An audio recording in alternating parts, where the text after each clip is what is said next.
is the baddest motherfucker on the planet. Tyson Fury versus Francis Ngannou would not even be close.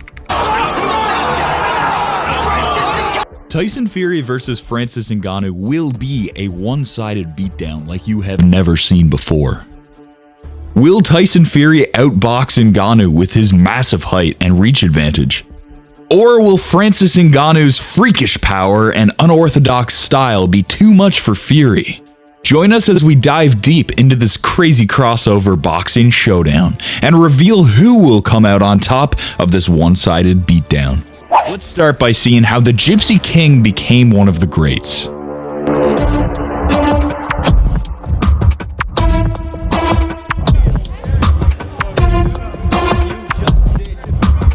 He has done so by amassing an undefeated record with 33 wins. Gypsy King has brilliantly combined his enormous 6'9" stature with elite footwork and some of the best boxing fundamentals this world has seen.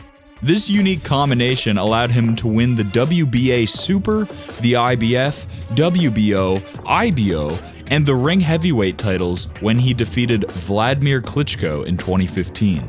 Fury further cemented his legacy as one of the greatest by not only battling mental health and addiction issues outside of the ring, but also his epic trilogy with Deontay Wilder, where he bested the heavy hitter to win the WBC and vacant ring heavyweight titles.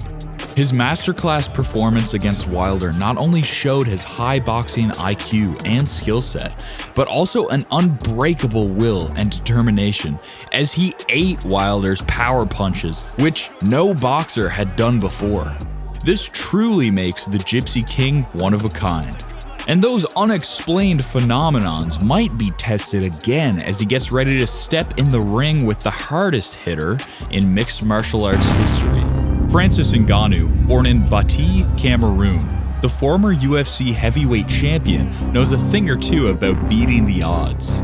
Ngannou's harrowing journey across Africa and into Europe is what movies are made of, as he battled setback after setback and odds that seemed insurmountable. And yet, Ngannou not only defied those odds, but went on to make his dreams of becoming a champion true with his epic knockout of Stipe Miocic in 2021. With a record of 17-3, Ngannou holds claim to some of the most devastating and truly frightening knockouts in MMA history. And that's exactly what you would expect from someone who holds the record for the hardest punch ever recorded. His path of destruction is full of MMA legends like Cain Velasquez, Junior Dos Santos, and Alistair Overeem. And he'll look to add the biggest legend of them all to his resume when he takes on Tyson Fury. So let's take a look at what made each fighter a champion in their sport. Both Fury and Ngannou are freaks of nature in their own right.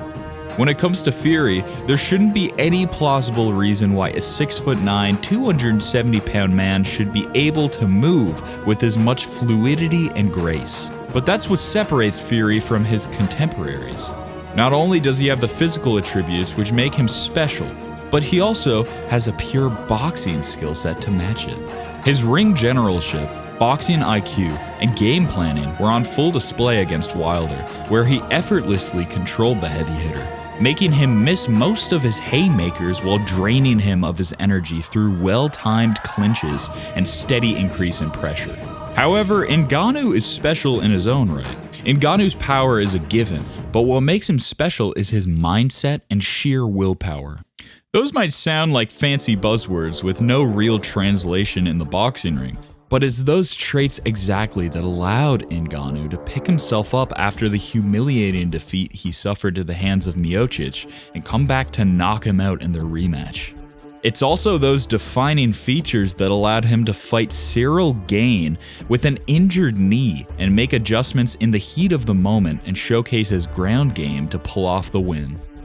Of course, he won't be wrestling Fury when they fight, but Ngannou's ability to make adjustments and improve upon his skill set is what seems to set him apart from the others. Besides the otherworldly power, that is. Although both guys have climbed to the very top of their respective sports, that doesn't mean that they are perfect fighters. Both carry with them a few weaknesses that could be the key to either man's victory on October 28th. With Fury, the biggest area of concern lies outside of the ring. It's no hyperbole to say that he has mastered the sport of boxing. However, his biggest obstacles and mishaps have come outside of the ring. There are several times where he's showed up to the ring out of shape and looking less than motivated. Even though he pulled off the wins regardless, there are only so many times you can test your luck by coming to the ring unprepared. And this phenomenon could rear its ugly head when he faces Ngannou, as Fury is the overwhelming favorite coming into the bout. As for Ngannou, the areas of concern are obvious. This will be his very first professional boxing fight. Although Ngannou has made a name for himself through his boxing abilities in MMA, it's quite different compared to the sport of actual boxing. First of all, the glove sizes are much different. That plays a big factor in defending and throwing punches. But even more so, the biggest area of concern for Ngannou has to be his footwork. Typically what separates a good boxer from an elite one is his footwork, and Fury has that down pat. While Ngannou seems to be very flat-footed, which is important in MMA, and he's displayed that clearly, it's even more important in the boxing ring. So hopefully Ngannou is working on his speed and footwork, otherwise he might not even land a hit on the evasive Fury. Fury opened as the 1-in-10 betting favorite over the underdog Ngannou, who is currently 6-1. It's clear who the odd makers are backing, as Fury will have a massive advantage in this fight.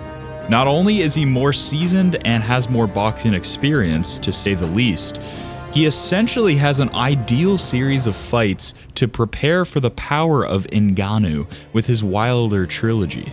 The game plan Fury enacted against Wilder seems to be the one he'll apply against Ngannou as well, and that should reap even greater rewards as Ngannou lacks the speed and footwork of Wilder. This should allow Fury to avoid Ngannou's power in the first couple of rounds before overwhelming him with his own power and strikes, and winning a vicious TKO in the middle of the later rounds. If you enjoyed this video, please give it a like and don't forget to subscribe to the channel. Hit the little bell beside it so that you're notified next time we upload a new video. And please, leave your fight predictions in the comment section below. See you next time.